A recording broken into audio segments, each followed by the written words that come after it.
Good evening, everybody. Last night I had the honor to attend a ceremony over in Burlington that was honoring our police officers and public protection folks, and it was really a neat experience. I thought tonight I'd start with about 30 seconds of silence before we do the flag salute to honor our dead and injured officers and everybody who died needlessly recently in this past year. It's been a tough time for everyone, and maybe reflect upon how we treat each other and how lucky we are to live here. So if you stand with me, please, for 30 seconds of silence.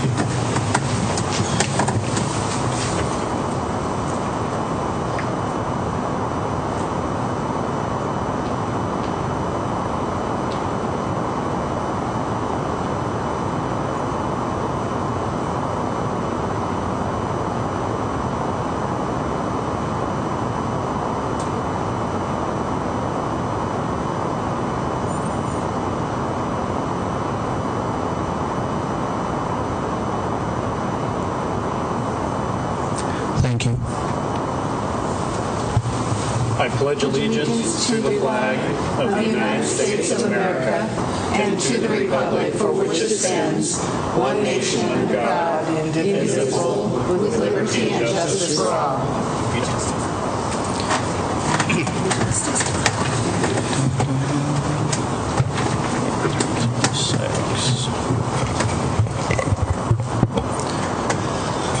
Okay, for the record, all staff is here, all councilmen excepting Councilman Sandstrom. I would hear a motion to excuse his absence at this time. I make a motion to excuse Councilmember Brett Sandstrom from tonight's meeting. Motion was made by Councilman Kinzer and seconded by Councilman Lemley to excuse Councilman Sandstrom's absence. Any discussion? All in favor? Aye. Any opposed? Okay. Yes. Next, we have the consent calendar, items A through D. I move that we accept the consent calendar, items A through D. Second. Motion was made by Councilman Judith Dunn-Lee and seconded by Councilman Cornegy to accept the consent calendar, items A through D. Any discussion? All in favor? Aye. All opposed? And it carries unanimously. Now we're to the public comment period. Most of you are repeat customers, but I'll repeat the rules. Approach the podium, say your name and address for the record, please, and you'll have 3 minutes to speak on your topic. Remember, you're addressing the council, not each other, and it's not a time for argument or cross-examination. So with that said, I'll take the first speaker.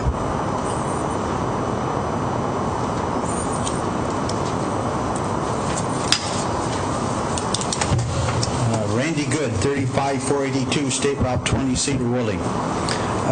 Mainly my comments are dealing with concern of our public records that actually I put in at the last council meeting. So I was just wondering if we could get that checked on. I'll leave another copy of it, and it has for public record on it. It is my understanding that whenever there's a public hearing dealing with the 6-year TIP, those comments must be included with the documentation that the city or county transforms down to the state DOT in Olympia. A couple other items on Project 29 on the 20-year TIP we talked about last meeting. History outlined at the last council meeting. That's what's in these documents.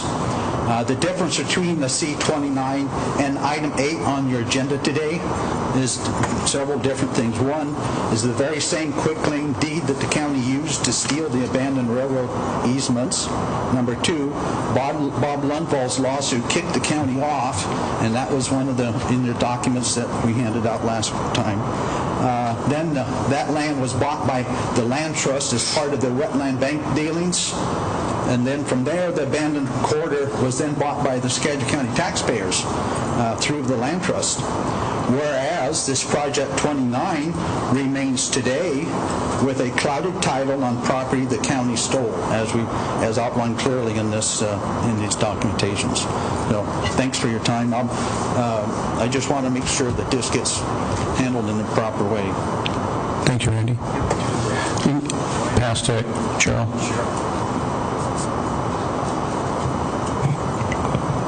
Next person, please.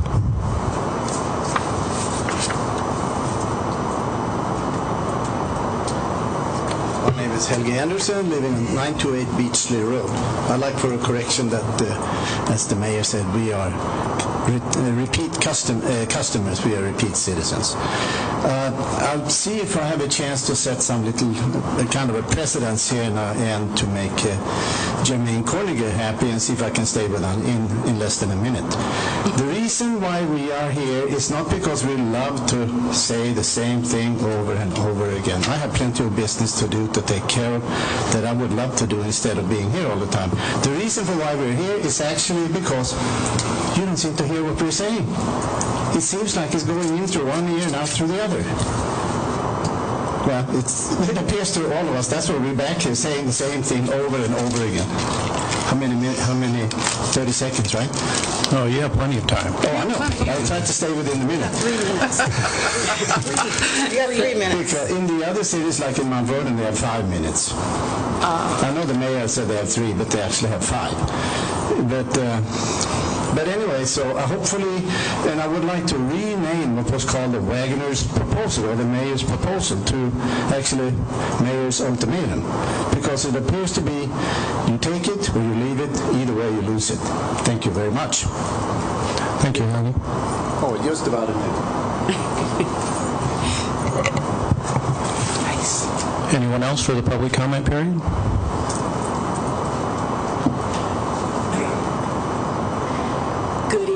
Loretta Saarinen, 821 Park Cottage Place.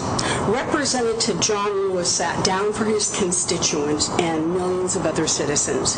He heeded our collective voice and sat down to try and bring a blocked piece of legislation to the floor of Congress for a vote.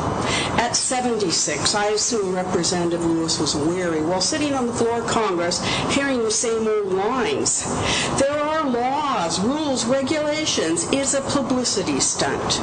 As a member of a historical march, Mr. Lewis was beaten to death's door for peacefully protesting laws. Some city, county, and states have laws that dictated where Mr. Lewis could drink, eat, live, and his access to voting. He personally knows that laws and rules and regulations are used to deny citizens their rights, obstruct justice, and strip individuals access to the democratic process. His past and present actions got me to wonder. I wonder why so many of the citizen concerns and requests to this council have not been addressed by you who are elected to represent us and serve us. I wonder why the sudden urgency of providing service to people outside the city limits. The library doesn't make the law about whom they serve. You do, our city council. It could have changed any time in the past. I wonder why the city council is willing to turn over our library and tax us for a new building, then when paid, hand it over to the Scatchel Partial Library District with no representation. As reported in our local paper, it is unprecedented in our state history that a library district moved into an existing district. I wonder what other forces may be driving the library proposal. Representative Lewis uses his love of justice, humanity, and peaceful means to draw attention to what is unjust and not working. The government is to serve her citizens. Rules, regulations, or what elected officials may think is best for us is not to impede the working of our democracy, our rights, and votes. John Lewis' book, The March, is in our library. I highly recommend that you read it. Perhaps you'll be inspired by it too. Thank you, Loretta. Anyone else? At this time, oh, yes, sir.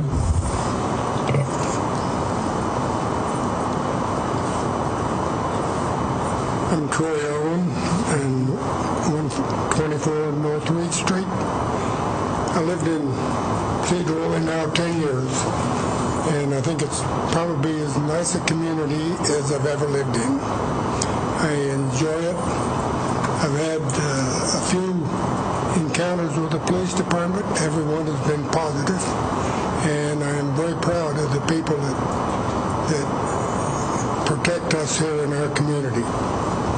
That's the other thing I wanted to say was I like our library. I use it a great deal, and I like it just where it is and just as it is. So I don't want to see it moved. That's all. Thank you, Troy. Anyone else?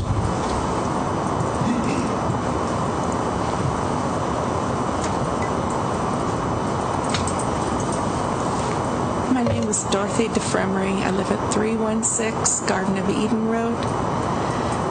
And this is not what I'd planned to say, but I just am really, really sorry for the hostility that I'm hearing.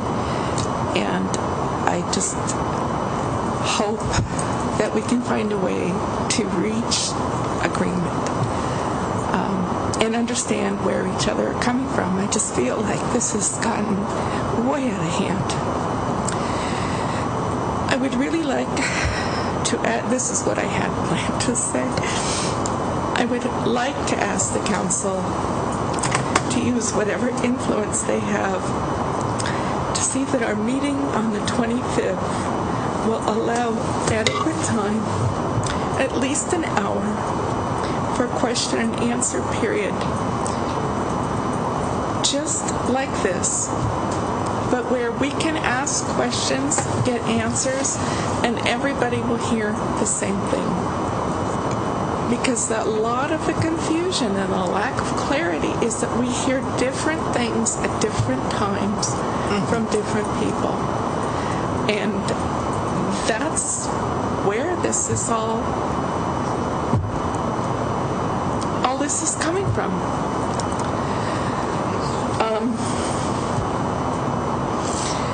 I would like to also request that these comments not only be recorded, but be documented with the question, the answer, so that people can come and refer to those, and we can hear.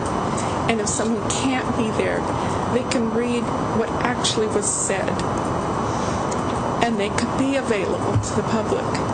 Because this is, it's a waste of everybody's good feeling towards each other and time. And I apologize that this has gotten to this point. It's not right. Thank you. Thank you. Anybody else? At this time, we'll close the public comment period. And we'll move on to unfinished business. Item 5, possible adoption by resolution of the 6-year Transportation Improvement Plan, 2017 to 2022, second reading. That's pages 25 to 51 in the packets.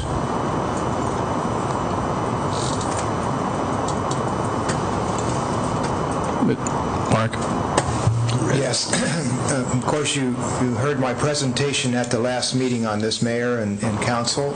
So this is, tonight is the second reading on the possible adoption of the 6-year Transportation Improvement Plan for 2017 to 22. I don't know that it's necessary for me to repeat the things that were presented last time, but if you have any questions, I'd be glad to try to answer them. Does Council have any questions on the Transportation Improvement Plan? If not, the next resolution number is 94416.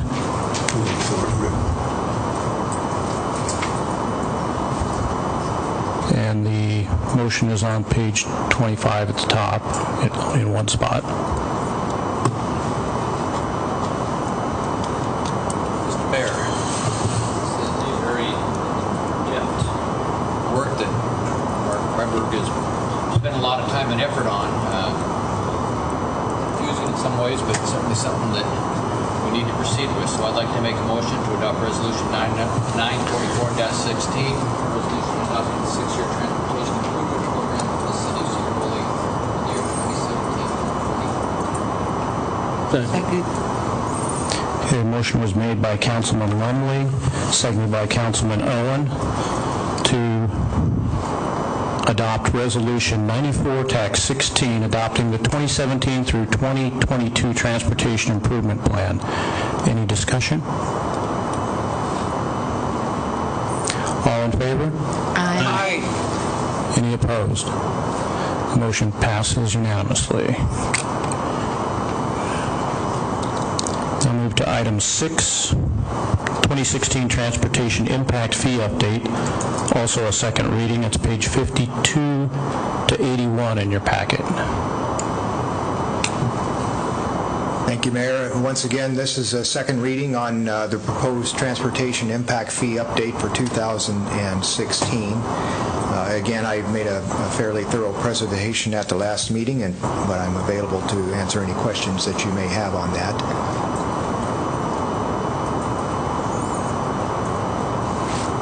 Anyone have questions for Mark? I'm having an iPod problem here. Okay, it's 945-16. That wasn't it, but thank you.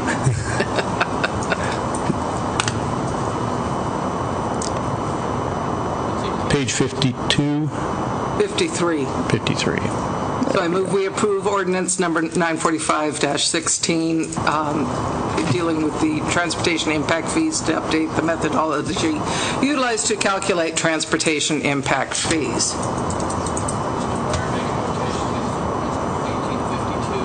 Oh, it is. You're right. Noted. Do you care to restate the motion? Certainly. Ordinance number 1852 to update the impact fees. Okay, the motion was made by Councilman Judith Dunley and seconded by Councilman Owen to approve ordinance number 1852, Tax 16, amending Sedro-Woolley Municipal Code sections 15.60.050 and 15.60.060 to increase the amount of transportation impact fees and to update the methodology utilized to calculate said fees. Any further discussion? All in favor? Aye. Any opposed? Carries unanimously.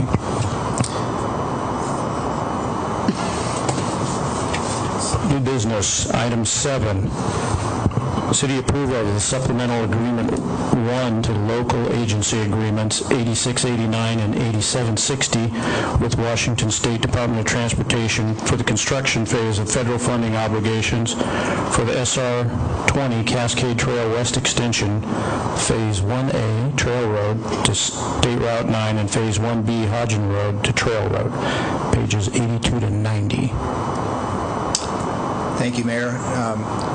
This is the Cascade Trail SR-20 project that we've been discussing for several years now. We have this, it's a combination of two 1,500-foot approximate length extensions of the 10-foot wide shared use path on the north side of Highway 20 that will extend from Highway 9 south to Hodgen Road. The big story on this is when we prepared the final engineer's estimate on this, our cost had gone up considerably since we submitted the grant applications for the project. The increase from what we had originally applied for is about $300,000, which is about a 30% increase. David Lee prepared both estimates. The main story on this is the traffic control is much more involved than was originally anticipated because of being on the route, along with the expense of the storm drain and the roadway improvements. We will have to replace the signal loop system at Trail Road, which involves quite a bit of work and detouring of traffic, those kind of things. So We don't have to bring them to you with this big of increase very often, but I do tonight. I apologize for that, but we have looked carefully at how we could fund this. We don't anticipate that it would get any cheaper to do later. We do have a timeline to get the federal funds obligated and get those in use. So we are proposing to you tonight to have you approve or ratify Mayor Pro Tem Kinzer's signature on the supplemental agreements that will authorize the use of the federal and state funds for this project. And on page 2 of the memorandum that would be in your council packet,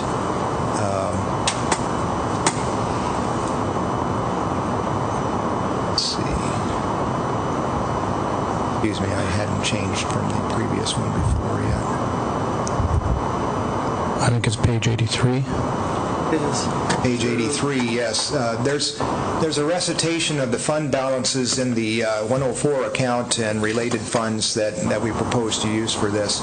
Now, $51,000 of that total is actually for the extension of sewer service from the existing manhole that's near Pavilion to the east to allow service for the property where Tesrick Ballfield is presently, which we anticipate will be developed. We have those funds available in the sewer fund, as I noted in the memorandum. We have $300,000 budgeted for 2016 for use on CIPP sewer projects that we're not planning to pursue this year due to workload mainly. David Lee has traditionally designed those projects in-house. He's been really pushing it hard just to get this project to this point. And if we do go ahead and bid this, we will manage it. David will be the project manager. So we don't see any time available for him to design those sewer projects, leaving that budget available. And Superintendent Allen and myself and David Lee are recommending that we use that portion of those funds of $51,000 for funding the sewer portion of this particular project. The other $250,000 shortfall we're proposing to come from a combination of the Account 104 unrestricted, the 104 GMA Impact Fee Fund, the 304 Transportation Improvement District, and the 402 Stormwater Reserve. We did already have budgeted for this year use of the Stormwater Reserve Fund.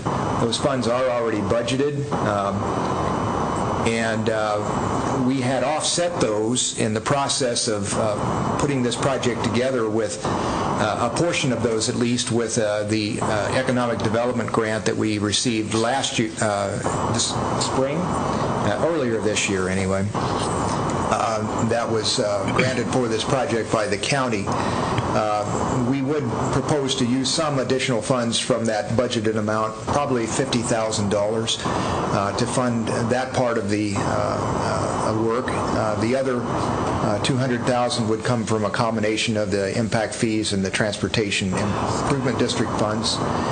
You can see we have adequate balances to do that, and in fact, I prepared this while Patsy was on vacation. We met yesterday and reviewed this, and we have in fact improved in our situation since I wrote this memorandum by approximately $100,000. Using the funds that we're proposing, and we'll determine that after the bids close and we can determine exactly how it works, we still will have $117,000 approximately left in the transportation-related funds to fund projects for 2017 to provide match for whatever projects we do next year, which we would anticipate, if we're successful with another overlay project, we'd need about $50,000 or $60,000 for that. So this doesn't completely deplete our accounts by any means.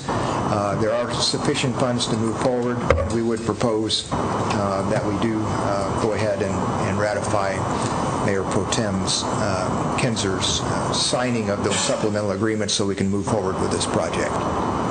If you have any questions, I'll try to answer them. I know that's a lot to swallow in a few minutes. Well, I just want to say, Mark, that I've always looked at this as a safety improvement project, because where we're putting in those sidewalks along Highway 20, when I come back from Burlington late at night and I see kids and people walking on the side of the road, it's just not a safe situation. So clearly we need to get those sidewalks in, and it doesn't make sense to put them in if we don't have the drainage underneath. Tear it out later. So yes, and it's got to be a package deal. And as I've said in the past, this drain is a very important thing to complete anyway. It's a project that, with the combination of the federal funds and state funds that we were able to secure for the project, partially funds that. We do need to complete that project within 5 years of completion of the Cook Road project that was done in 2015. So this allows us to move forward with that, partially funding it with federal and state funds. So yeah, it's just a project whose time has come. I'm apologetic that the price is more than we anticipated, but we have seen significant price inflation, both in paving and in other items of work in this last year. I don't totally know how to explain those, with gas prices actually being down. We've been surprised, but we saw that on the Jameson project, and we're anticipating we'll see that again on this one. We're using updated prices, and that's a good part of the reason for the higher estimate now. So. Any other questions from council?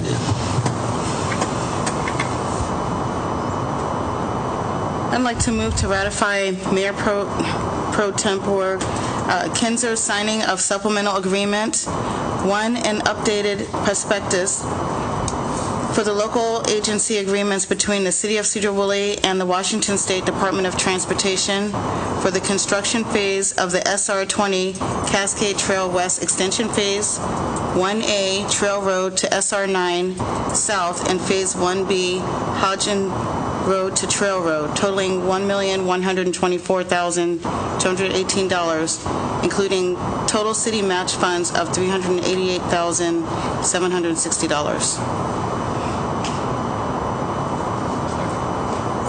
The motion was made by Councilman Cornegay and seconded by Councilman Lemley to ratify Mayor Pro Tem Kinzer's signing of a supplemental agreement, one, an updated prospectus for the local agency agreements between the City of Sedro-Woolley, WashDOT, for the construction of SR-20/Cascade Trail West Extension Phase 1 Alpha, Trail Road to State Route 9, and Phase 1 Bravo, Hodgen Road to Trail Road, totaling $1,124,218, to include city total match funds of $388,760. Any further discussion?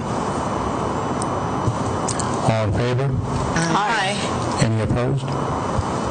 The motion carries. Thank you. Thank you, Mark. Item 8, Skagit County Parks request for RCO grant letter of support for the Centennial Trail Phase 1 project. I'll take that one also. I was approached by Brian Adams, the Skagit County Parks Director, with a request that we provide a letter of support for a RCO grant application that the county made on July the 8th to support their application to start the Centennial Trail project down in the Barney Lake region.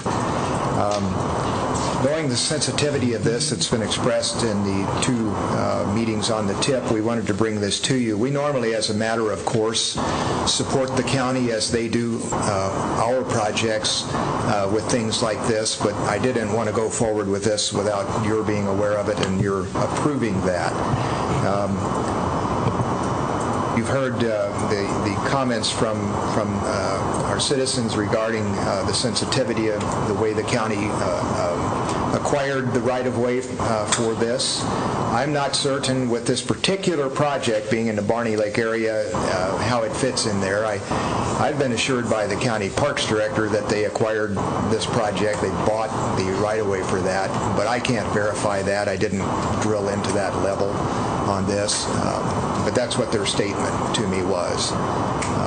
So that's the reason for this. Obviously, it would be after the grant application was submitted, support for their project, if you choose to have me go ahead and sign the letter.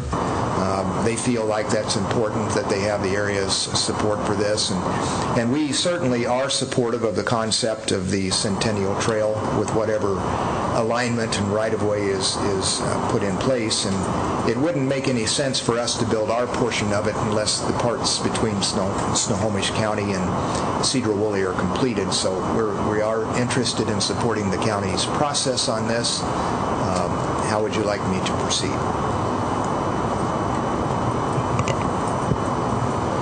Council, have any questions, comments?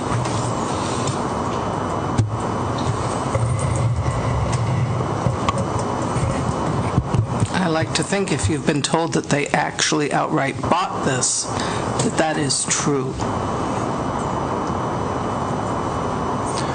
So Mark, I don't see any objection. Why don't you prepare a letter and we'll submit it in the packet next time. The letter's actually on the second page of the... Oh, did I miss that? There, yeah. Well, thank you. It is. Draft. I guess we're authorizing a signature on it or something. That's what the request is. And If there's no objection, I think that's fine. Any objection, Council? no. Thank you, Mark. Thank you. Okay, we had a late item Yes. memorandum. Got to pay the bills. The postage for our City Scene magazine, and I believe we long ago approved the budgeted amount, but they need a check now. Is there any other explanation other than that, Aaron? So you should have a package to authorize the issuance of a manual check payable to Consolidated Press. I'd be perfectly happy with an email. I'd go ahead and authorize this. Second. Okay. Oh, sorry. Should we just say? Yeah, just Move to authorize the issuance of manual check number 184214 payable to United States Postal Service in the amount of $1,174.90. Second. Okay, motion was made by Councilman Cornigan and seconded by Councilman Lumley to authorize the issuance of manual check number 184214 payable to USPS in the amount of $1,174.90. Any further discussion? All in favor? aye. Any opposed? The motion carries. So we're down to written reports. Go ahead, Chief Tucker. All right. A couple of you may have heard about the United We Stand thing that was going on in Burlington last night. The mayor, a couple council folks attended. For those that don't know about it, it was an excellent surprise for a lot of us that showed up. We didn't actually know what to expect, but it was put on by the folks at Christ the King Church, and it was just a notice of support for local law enforcement and legal system. Very touching. Didn't really know that, I don't know if the mayor knew he was going to be a keynote speaker, but both of us got roped into being keynote speakers there last night, and I would bet there was probably 300 or 400 people in attendance. It was a truly heartwarming notice. It was really kind of keyed on the officers that were lost in Dallas, and over the weekend we received several little tokens of thanks and support and prayers for us, and I brought in the best one. This is a card from a little girl, I'm hoping. morning. It says, "Thank you for protecting our city from Chrissy Clark." I'm not exactly sure we've been protecting the city from Chrissy Clark, but it's either Chrissy Clark is a menace or she is a wonderful little girl who gave us a card. I'm hoping that it was a wonderful little girl. I didn't get to meet her. But this one makes me laugh every time I look at it. But we got several of these kind of cards in our squad room. We got bunches of cookies and goodies over the weekend. It was very touching, and we do appreciate the support. And with that, it was a busy weekend for us. We had a minor stabbing in town. A bunch of drunk people got together and decided to stab each other. On Monday, we had the U.S. Marshals in town, and they were hunting down a subject that Mount Vernon Police Department had been looking for. It was involved in a stabbing in their city. So if you have any questions about why there was all sorts of activity in the 900 block of Bennett Street, that was what was going on. The Marshals in Mount Vernon and our officers were down there arresting somebody. And with that, we've been seeing an uptick in gang tagging that is around that area, as well as several others. And we've I think it was today or late yesterday, I signed a letter by Sergeant Harris for a nuisance abatement for gang activity at that location and criminal activity. So we're working to get that place shut down. Well, what we're seeing kind of across the board in the county is an uptick in some gang activity. Charlie from the jail was saying his guys are having a hard time keeping the gang members separated in jail. They've had them where deputy will escort a prisoner into the pod, and if he's an opposing gang member, they will attack him no matter whether there's a deputy there or not, and people are getting hurt. We're working to identify all of our local gang members and figure out what to do with them, and if any of them have any warrants or any problems, we're looking at picking them up and getting them taken care of. And our goal is to let them know that Sedro isn't going to be a really fun place for them to be hanging out. Tony Splain said he's going to war with them, so I don't know exactly what that means, but that bothers me a little bit because Tony's Tony. But we're working to keep that out of off the front page. And the last thing I have is we were working with our guild got together to do a cleanup of Marshal Carl Strom's gravesite out at the cemetery, and they did a great job, cleaned up that, and then a couple of the military sites as well. A couple of the gravestones were getting kind of grimy nearby. Scrubbed them down, washed them up. We painted the bench out there. Once we got that bench painted, we realized that there's a former police chief's name and plaque on the bench that's out front here, and there's one on the back as well, and we're going to get those cleaned up and do a little painting. And also we arranged with a local artist.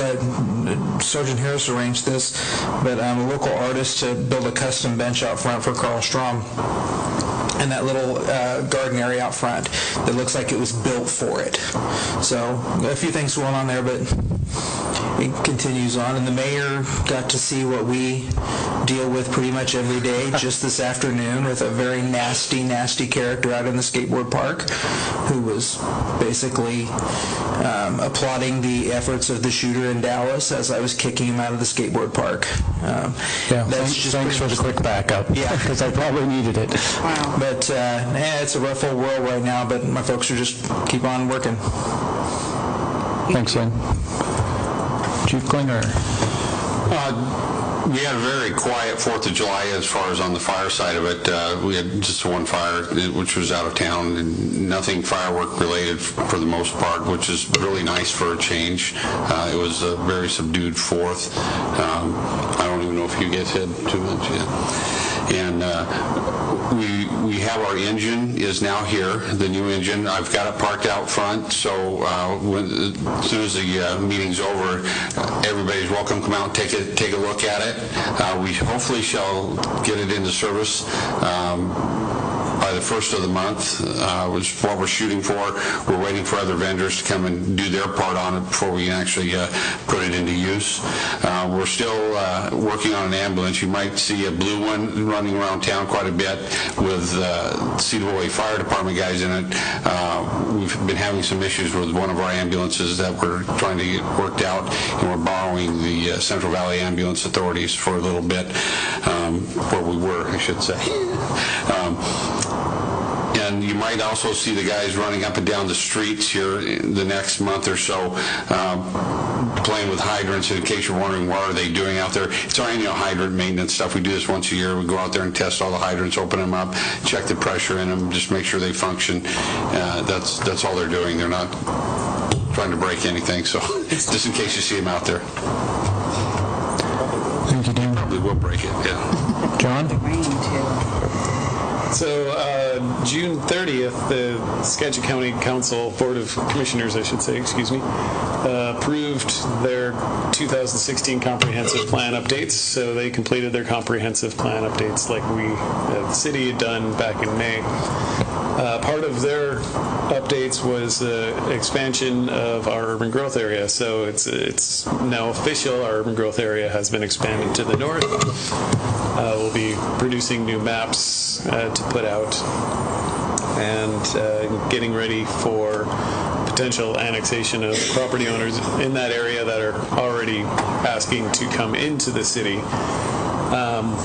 Unfortunately, of course, nothing's perfect.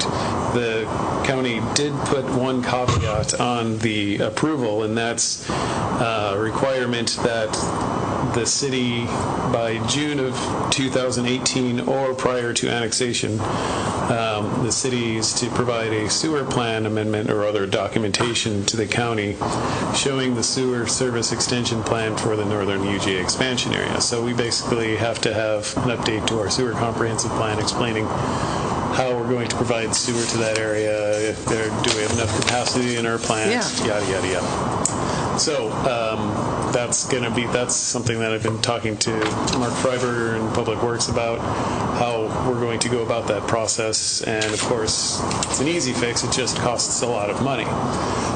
So when we get closer to that discussion, we'll be bringing that to the council sometime in the future. Otherwise, planning and building is rocking and rolling, lots going on, as usual. So that's it. Thank you, John. Mark? Just a quick report on the projects. If you've been down Highway 9, you know there's quite a bit of activity on Jameson Street. Today they poured the rest of the inner truck apron curb, and they formed for the outer one. They'll pour that tomorrow, I believe. And they poured all of the curbs on Jameson itself between the tennis courts and the roundabout. There's some gaps in there, but most of it's been poured and the catch basin sat and those kind of things. So project's coming along very well.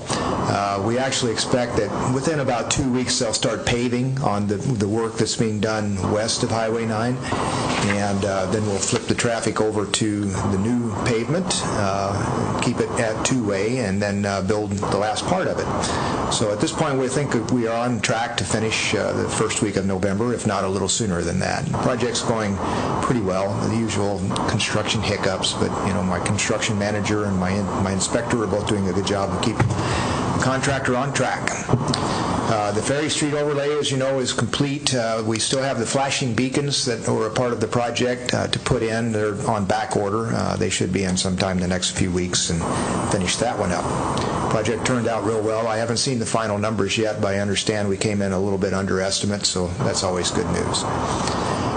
You authorized the bid process from the city's end for the Cascade Trail tonight, and so our plan is, depending on when DOT gets back with their federal funds obligation, to go to AD, hopefully on July the 28th or within a week of that, depends on their process. I'll be reporting on that again to you at the next council meeting and letting you know where we're at. And some very good news. Fruitdale Road, we had applied, with your permission, for an economic development grant from Skagit County under their ED program. We received a notification late last week that we were awarded $400,000, which we will be able to use as a pretty good match for the TIB application that's coming up on August the 19th. Combining that with what we have already committed between the port and the county and the city, we have over $700,000 match on that projected $2 million project, which should put us in pretty good position there, get us well over 20%. And so we are going to move right into the grant writing process shortly. I'm expecting the plans from the consultant any day now, 70% plans with their engineer's estimate, and we'll see if I have a problem with that estimate as I did with the last one, but that estimate's a couple of years old as well, maybe some surprises. But anyway, we do have the funds to match that project without expending, we think, any more city funds. So very good outcome for us on that, and we're appreciative of the county's grant. As John mentioned, now we're going to have to gear up to do our comprehensive plan on the sewer system update. We've been talking about that. If I understand it correctly, if someone does petition to annex early, that will kick that process off a little sooner. Our plan as a department is to budget that for 2017. I did have funds for doing it this year, but we diverted those to complete the Phase B of the wastewater treatment plant capacity study that you've already authorized and which is underway. They actually work hand in glove. Having that capacity analysis will be an element of the comprehensive sewer plan anyway. We needed that work, and so it will complete in January, and we'll be able to roll right into the comp plan process for the sewer and update that. And it's needed. We've actually been planning it for a couple of years, but workloads made it difficult. Now we have a pretty good reason to go ahead with the county's requirements. So thank you. That's my things for right now. Aaron? Got a couple projects pending that are going to be coming to you for essentially mid-year adjustments. One is the Hauser Park and Play Fields. We want to get the fence built. So we're out to bid on the project, but we don't have a budget for it. We're anticipating that'll be about a $10,000 cost, and once we have hard numbers, we'll come back to you for a budget amendment and authorization to actually construct the fence and gate system. Just a reminder, the play fields are essentially in. The parking lots being constructed this week, and our goal was to be able to cross-fence from the parking area and Rhodes Road, and then one of our caretakers will be responsible for locking that up at dusk. So our goal is to keep those larger 4x4 type vehicles from rooting around and damaging the soccer field. The second one that's out there is our Riverfront Park caretakers, residents. We're continuing to work on that project. We're trying to find a outcome that's in the $50,000 to $60,000 range, and it's a little challenging, but Nathan's working hard right now to develop some specifications that we can take out to bid and see what we may get from the potential providers on that. Also with the target of doing that yet this year. Third project out there is on the Helping Hands Food Bank. You'll have a full presentation at your next meeting from the food bank as well as from the food forest, but I want to mention it tonight because they'll be requesting action of you at the next meeting. That is action without multiple readings in favor of a lease agreement. So we have long had a conceptual understanding with Helping Hands about what we're trying to accomplish out there. We haven't had any real time issue. In fact, my perspective has been that us sort of slowing down on the transfer issue was helpful to them because it didn't necessitate them obtaining any financing or expending costs on land until after they'd obtained their development rights through the county. However, they have an opportunity to apply for a Department of Commerce grant that could be as much as 25% of their total project. That application will be due at the end of the month. To qualify, they have to have a minimum 15-year lease. So I'm in the process of preparing such a document that I'll bring to you following their presentation at the next meeting, and we'll be requesting action at that time.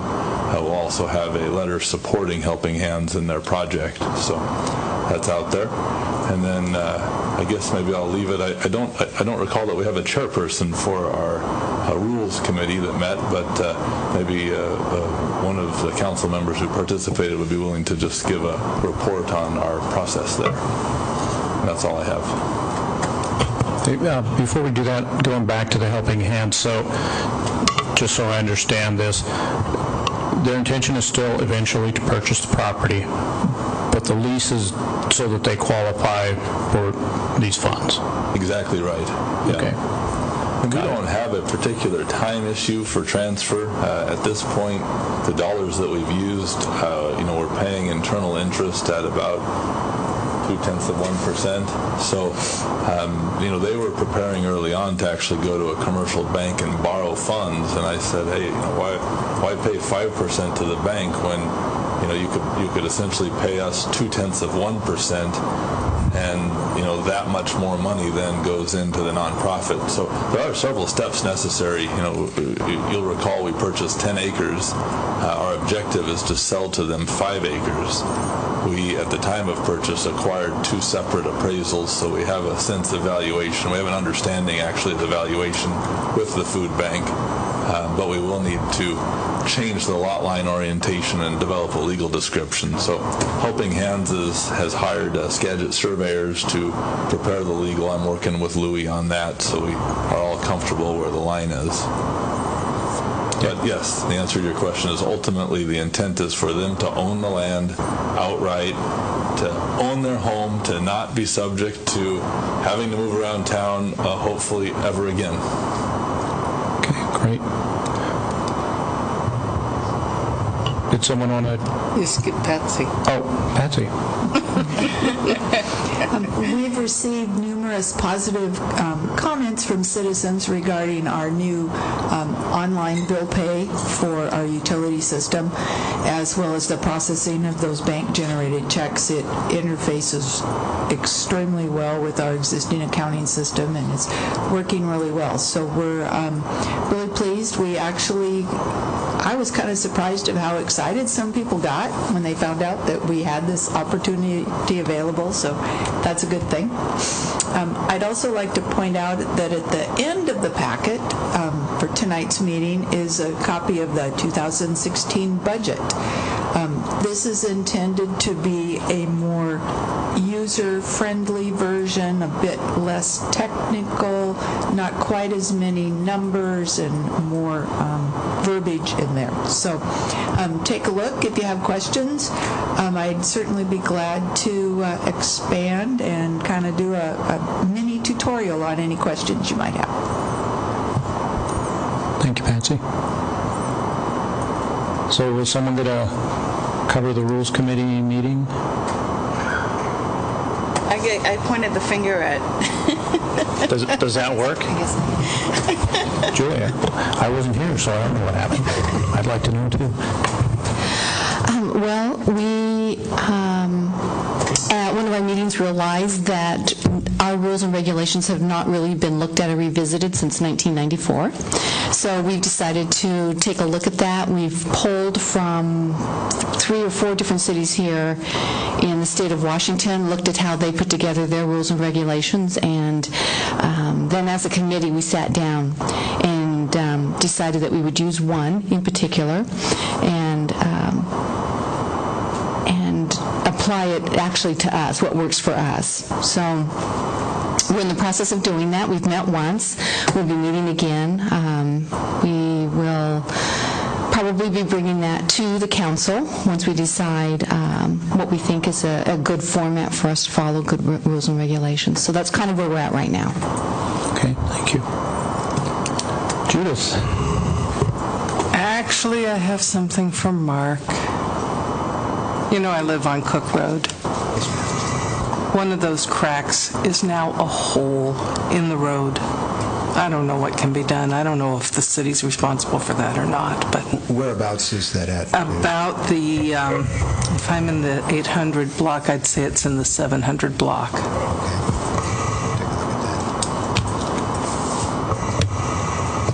Jermaine? Well, I didn't have anything particularly except for the fact that I'm actually not going to be at the next meeting, and I just wanted people to know so it sounds like I'm going to miss a lot of good stuff. Oh, that's right. You're going to be in... I'm going to be in Philadelphia. Philadelphia. So I just wanted to kind of put that out there. I won't be here the whole week. Brenda? I'd just like to say again to Chief Tucker how much we appreciate you and all of your officers. We love you all. I know we all do. So thank you again. With that said, maybe, can you ask your officers who work overnight to keep their ears open because there's been several loud explosions, I assume leftovers from the 4th, going on overnight in my neck of the woods down by the high school, and last night there were two right around 2 o'clock that were sounded like at our front door. And I also had a neighbor, a constituent, ask me to bring that to your attention tonight because he had one go off right by his house as well.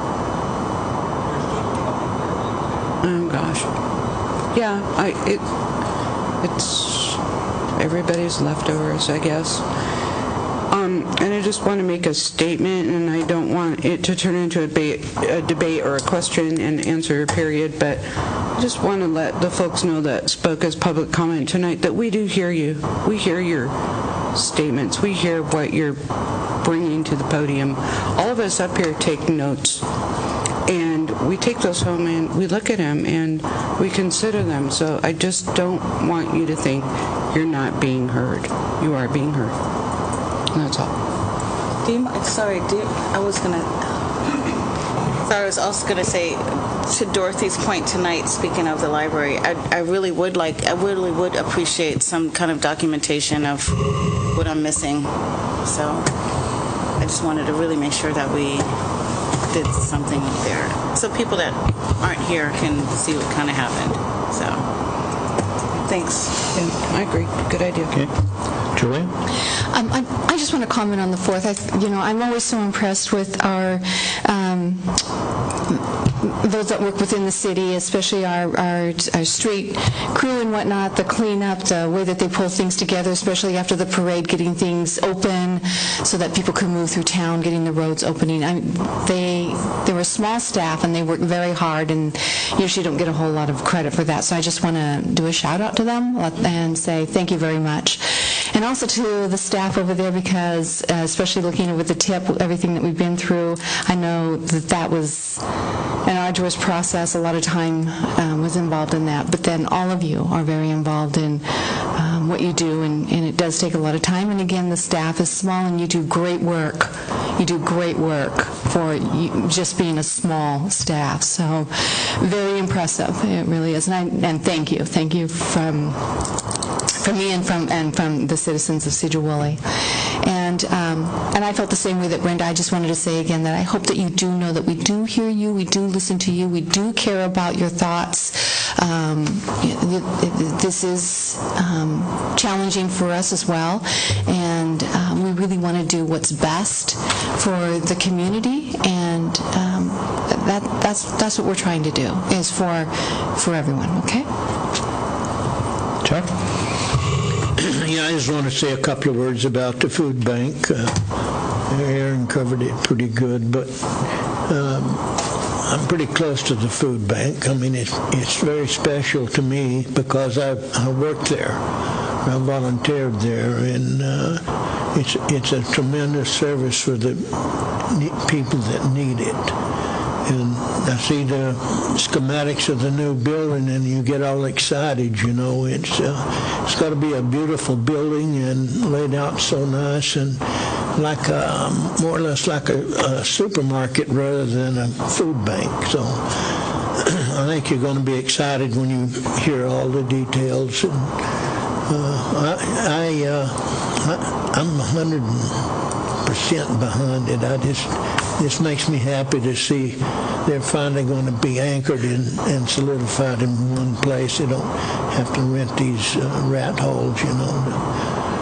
But no, it's great. And then I just want to say to the chief and the police department, they're the best, and I can sleep kind of sound at night, not worrying about somebody knocking my brains out. But I spend a little time with them, and I watch them every time they walk up to a car. I sit in the car watching, you know, and they don't know what they're going to run into. There's a lot of nuts out there, and there's getting to be more of them. So I just think we ought to support the police department, and whatever they need to do the job, get it for them.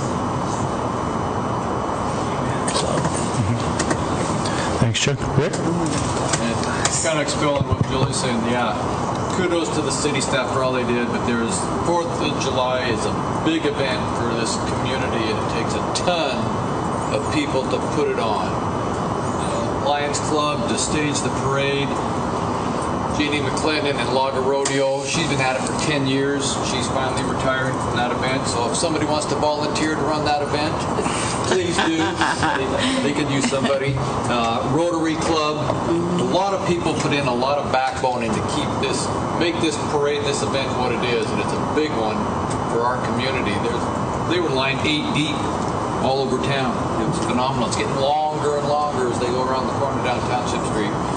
So yeah, kudos to all of those organizations. I was fortunate enough to be involved with a car show at the Eagles Club that on July 2nd brought in a lot of cars, a lot of new people to the community on Saturday. The Eagles had an open house membership drive. A lot of people running around there watching all the activities for Lager Rodeo. Had 115 cars that were there, which was twice the number as last year. Carl Frizerl and Floyd Browning really promoted this event. Had Johnny Gross make some really nice wooden trophies to kind of tie in with Lager Rodeo theme for that event. Went really well. They raised $2,500 selling food for the Boys and Girls Club. Good event in that. So yeah, it's a small town doing big stuff. Kudos to all of them. Thank you, Rick. So for me, it's good to be home. I missed some of the good stuff this year, but I did get a chance to go drop my son off at the United States Naval Academy and give him a hug goodbye and swing by my daughter at Cornell, who I hadn't seen for 2 years.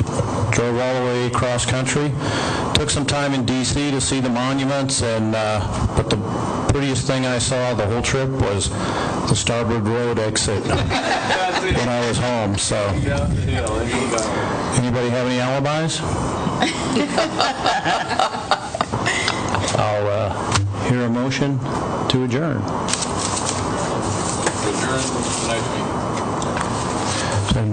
Motioned and seconded to adjourn. We stand adjourned.